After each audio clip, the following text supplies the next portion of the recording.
കഴിഞ്ഞ ഡിസംബർ 23-ന് SIR draft list publish ചെയ്തു. അതിൽ നമ്മിൽ പലരുടെയും പേരുണ്ട്. ഇന്ന് ജനുവരി 6-ന് SIR നടപടിക്രമങ്ങൾ അതിന്റെ ഏറ്റവും നിർണായക ഘട്ടത്തിലേക്ക് കടക്കുകയാണ്. ഡ്രാഫ്റ്റ് ലിസ്റ്റിൽ ഉൾപ്പെടാത്തവർക്കും ഡ്രാഫ്റ്റ് ലിസ്റ്റിൽ ഉൾപ്പെട്ടിട്ടുണ്ടെങ്കിൽ തന്നെ 2002 വോട്ടേഴ്സ് ലിസ്റ്റുമായി മാപ്പിംഗ് ചെയ്യാൻ കഴിയാത്തവർക്കുമുള്ള ഹിയറിംഗ് ഇന്ന് ആരംഭിക്കുകയാണ്. 1,30,000 പേർക്കാണ് BLOമാർ മുഖേന ഹിയറിംഗിന് ആദ്യഘട്ടത്തിൽ നോട്ടീസ് നൽകിയിട്ടുള്ളത്. അടുത്ത ഘട്ടങ്ങളിലേക്കുള്ള 18 ലക്ഷത്തിലധികം നോട്ടീസുകൾ ഇതിനകം തന്നെ തയ്യാറായിട്ടുണ്ട്. നിങ്ങളുടെ പേര് ഡ്രാഫ്റ്റ് ലിസ്റ്റിൽ ഉൾപ്പെട്ടിട്ടുണ്ടെങ്കിൽ തന്നെ ഒരുപക്ഷെ നിങ്ങൾക്കും നോട്ടീസ് ലഭിച്ചേക്കാം. കാരണം 2002 വോട്ടേഴ്സ് ലിസ്റ്റുമായി മാപ്പിംഗ് ചെയ്യാൻ കഴിയാത്തവരും സ്വന്തം പേരിലോ മാതാപിതാക്കളുടെ പേരിലോ തെറ്റ് പറ്റിയവരും ഹിയറിംഗിന് ഹാജരാകേണ്ടവരുടെ ലിസ്റ്റിലുണ്ട്. ഇലക്ഷൻ കമ്മീഷൻ ഓഫ് ഇന്ത്യയുടെ ഒഫീഷ്യൽ വെബ്സൈറ്റായ voters.eci.gov.in എന്ന വെബ്സൈറ്റ് വഴി കയറി അതിൽ ഫോം 8 ഫില്ല് ചെയ്തുകൊണ്ടാണ് ഈ കറക്ഷൻസ് വരുത്തേണ്ടത്. അത് സ്വന്തം കറക്ഷൻസ് വരുത്താം, മറ്റൊരാൾക്ക് വേണ്ടി നമുക്ക് കറക്ഷൻസ് ചെയ്തു കൊടുക്കാനുള്ള ഓപ്ഷൻ അതിലുണ്ട്. കുറെ പേരെ BLOമാർ തന്നെ നേരിട്ട് ബന്ധപ്പെട്ട് രേഖകൾ ശേഖരിച്ച് അവർ സ്വയം അപ്ലോഡ് ചെയ്തിട്ടുണ്ട്.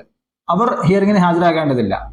ഈ ഹിയറിംഗ് നടക്കുന്നത് നമ്മൾ കഴിഞ്ഞ തവണ വോട്ട് ചെയ്ത പോളിംഗ് സ്റ്റേഷനുകൾ തന്നെയാണ് ഹിയറിംഗ് കേന്ദ്രങ്ങളായി നിശ്ചയിച്ചിട്ടുള്ളത്. BLOമാരാണ് നമുക്ക് നോട്ടീസ് നൽകേണ്ടത്. ഒരാഴ്ച മുമ്പെങ്കിലും നോട്ടീസ് നൽകണമെന്നാണ് ചട്ടം. ഹിയറിംഗിന് നോട്ടീസിൽ നമ്മൾ ഹാജരാക്കേണ്ട തീയതി, സ്ഥലം, ഹാജരാക്കേണ്ട രേഖകളെല്ലാം പരാമർശിച്ചിട്ടുണ്ടാകും.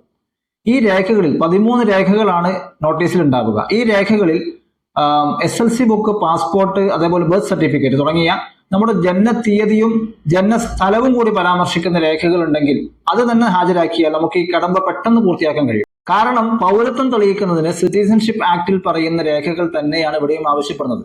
അഥവാ 1987 ജൂലൈ 1 മുമ്പ് ജനിച്ചവരാണെങ്കിൽ സ്വന്തം ജനനത്തീയതി തെളിയിക്കുന്ന സർട്ടിഫിക്കറ്റ് ഹാജരാക്കിയാൽ മതി.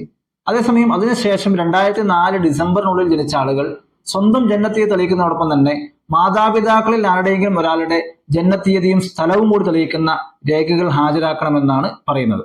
2002 വോട്ടേഴ്സ് ലിസ്റ്റുമായി മാപ്പിംഗ് തീരെ സാധ്യമാകാത്തവർ പുതിയ വോട്ടർമാരായിട്ടാണ് കണക്കാക്കപ്പെടുന്നത്. ഇവർ നേരത്തെ പറഞ്ഞ വെബ്സൈറ്റിലുള്ള ഫോം 6 വഴി പുതിയ വോട്ടറായി രജിസ്റ്റർ ചെയ്യണം. അതേപോലെ പ്രവാസി വോട്ടർമാർ ഫോം 6A വഴിയാണ് രജിസ്റ്റർ ചെയ്യേണ്ടത്. പ്രവാസി വോട്ടർമാർക്ക് ഹിയറിംഗിനായി നാട്ടിലേക്ക് വരാൻ കഴിയുന്നില്ലെങ്കിൽ അവർക്ക് മറ്റൊരാളെ ഏർപ്പാട് ചെയ്യാവുന്നതാണ്. ഈ പറഞ്ഞ കാര്യങ്ങൾക്കെല്ലാം രേഖകളായി ഹാജരാക്കേണ്ടത് നേരത്തെ പറഞ്ഞ രേഖകൾ തന്നെയാണ്. ഈ കാര്യങ്ങളെല്ലാം ജനുവരി 21 മുമ്പ് തന്നെ പൂർത്തീകരിക്കേണ്ടതുണ്ട്. ഇനി ഈ രേഖകളൊന്നും ഇല്ലാത്തവർ ഭയപ്പെടേണ്ട കാര്യമില്ല. കാരണം സംസ്ഥാന സർക്കാർ ഇതുമായി ബന്ധപ്പെട്ട സേവനത്തിന് എല്ലാ വില്ലേജ് ഓഫീസുകളിലും ഹെൽപ്പ് ഡെസ്കുകൾ ആരംഭിച്ചിട്ടുണ്ട്. അതേപോലെ ഓൺലൈനായ അപേക്ഷകൾക്ക് കാലതാമസം വരുമെങ്കിൽ കേസ്മാർട്ട് വഴി നൽകുന്നതിന് പകരം പഞ്ചായത്തിന് തന്നെ നേരിട്ട് രേഖകൾ നൽകാനും സംസ്ഥാന സർക്കാർ ഉത്തരവിറക്കിയിട്ടുണ്ട്. അപ്പൊ അതുകൊണ്ട് തന്നെ ഈ ഒരു കാലപരിധിക്കുള്ളിൽ ഈ കാര്യങ്ങളെല്ലാം പൂർത്തീകരിക്കാനുള്ള ഒരു ജാഗ്രതയാണ് നമ്മുടെ ഭാഗത്തു നിന്നുണ്ടാകേണ്ടത്. SIR അഥവാ സ്പെഷ്യൽ ഇന്റൻസീവ് റിവ്യൂ എന്നുള്ളത് ഓരോ കാലഘട്ടത്തിലും അതാത് ഗവൺമെന്റുകൾ വോട്ടർ പട്ടിക പരിഷ്കരണത്തിന്റെ ഭാഗമായി നടത്തി വന്നിട്ടുള്ളതാണ്. ഇത് പുതിയതായി NRCയുമായി കണക്ട് ചെയ്യുമോ എന്നൊന്നും നമുക്ക് പറയാൻ കഴിയില്ല. എങ്കിലും രാജ്യത്തെ പൗരന്മാരെന്ന നിലക്ക് രേഖകൾ യഥാസമയങ്ങളിൽ കൃത്യമാക്കി വെക്കുക എന്നുള്ളത് നാം ഓരോരുത്തരുടെയും ഉത്തരവാദിത്തമാണ്.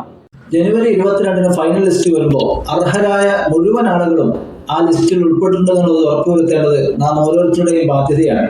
ഇനിയുള്ള ഓരോ ദിവസങ്ങളും അതിനുള്ളതാകട്ടെ എന്ന് പ്രത്യേകം ഉണർത്തുന്നു.